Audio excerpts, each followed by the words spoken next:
Snow Falls, written and read by Harry Smith. The storm was strange. Everyone was saying the same thing. Isn't the snow behaving oddly? All thoughts of peaceful snowfall on a Christmas Eve banished from thought, as the icy gems scratch at windows and tear through trees in some manic, frantic dance. Stay home! Stay home! Stay home! The land is too treacherous. And of course the people follow to the warm fire. An orange ember so hopeful and safe, the snow and wind can't get you inside your own little fortress with its fiery, glowing heart. A woman, returning home to shelter from the storm on foot. She knows no other way, and she knows the way that is quickest and best. Even in the blinding snow, her knowledge of the place she lives is absolute. Not much further, she thinks, her thoughts just managing to be heard over the howling wind. Pressing on, she thought she was the only person in the whole world, closed off in a snow globe away from everything. That's when she felt a pang of angst in her gut. There was someone just up ahead. All she could make out was a figure on the opposite side of the road, leaning on a lamppost. As she grew closer, it seemed the figure grew more defined in shape and size. It's because the figure was moving towards her. Her throat tightened and her heart quickened. The flight was trying to kick in, but her kindly, welcoming nature took over as she slowed down pace, the figure almost at talking distance. She smiled to greet the stranger, a hello to follow, but the words would not leave her dry lips as her eyes laid upon him. A face of pale white, a complexion like marble. The man stood tall with a long, fine coat that reached the frosted ground. A black scarf wrapped tightly around his head, concealing his mouth and nose. Lay between the scarf and his bowler hat were a pair of deep, red eyes fixed on the woman. "Hello," he said, as warm as ice. "I am the white man. Would you welcome me in?"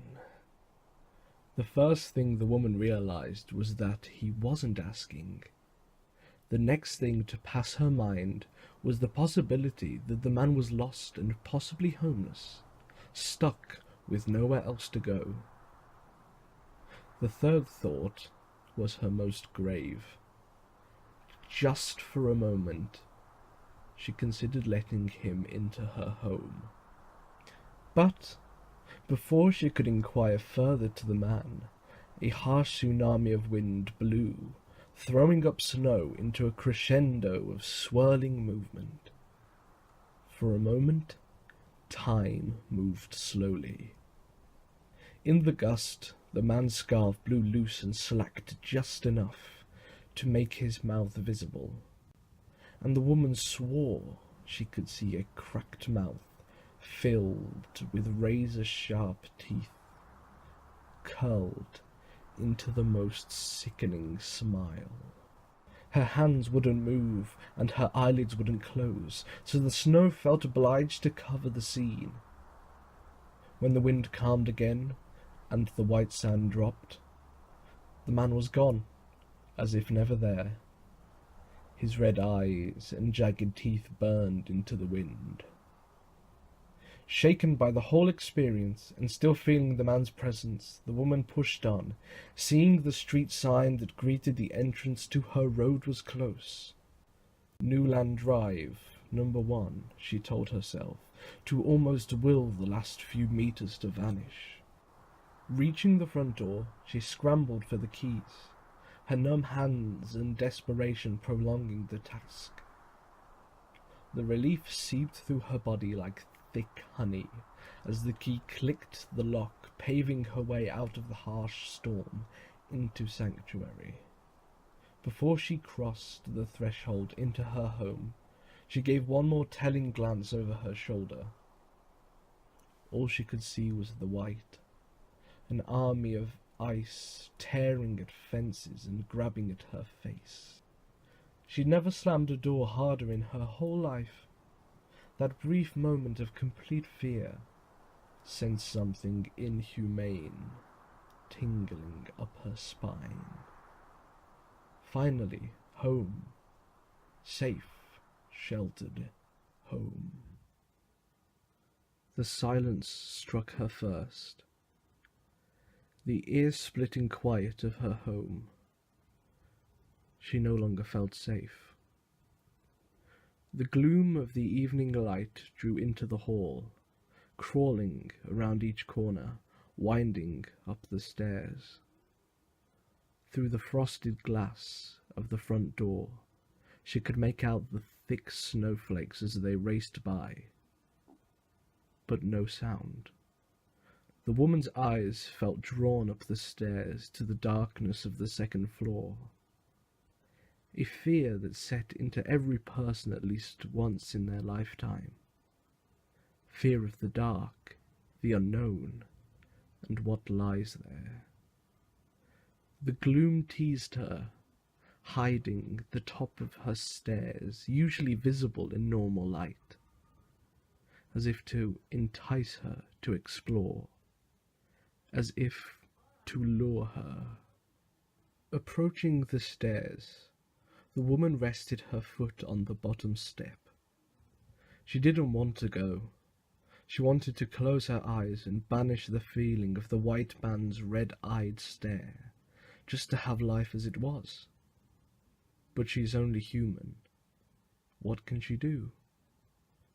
Before she even knew it herself, she began to climb the stairs, each step echoing around the silent house, as if she was stepping through a cavernous space.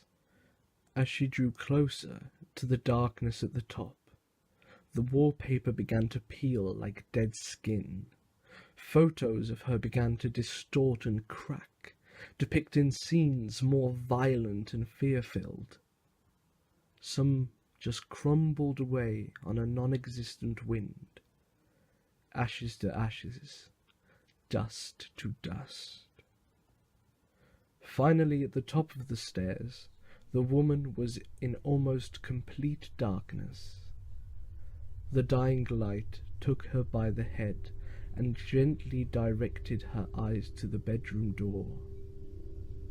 Her thoughts began to scream in protest. "Turn away! Run! Don't be stupid! Get out! Get out! No! No! No!" But then, another voice cut through the sounds as they silenced. There was only one voice left. One thought. One feeling. Trust me. Trust me. Her eyes fixed intently on the door as it opened gently at its own will. A warm glow inside, an orange light of hope. Almost as if her body was acting on a different plane to her head, she made for the door, darting inside. A smile plastered onto her face, and almost a laugh of relief passed through her lips. A smell of warmth, of every hot dinner she had ever eaten, and every feeling of a warm sun filled her bones. She closed her eyes and drank it in. But the reality was soon stripped away when her eyes opened again. The room was hollow. Rot had ravaged the furniture and eaten into the walls. A smell of death slithered into her nose, forcing a dry heave. But the thing that made her freeze to the spot, as if her mind had finally been returned to her, was the clear shape in the darkness. She could not see anything absolute, only a figure. A figure she saw leaning against a lamppost. I am the white man. You welcomed me in. Don't be scared. Don't run. And trust me. We can do great things, you and me. We can be friends. Just take my hand.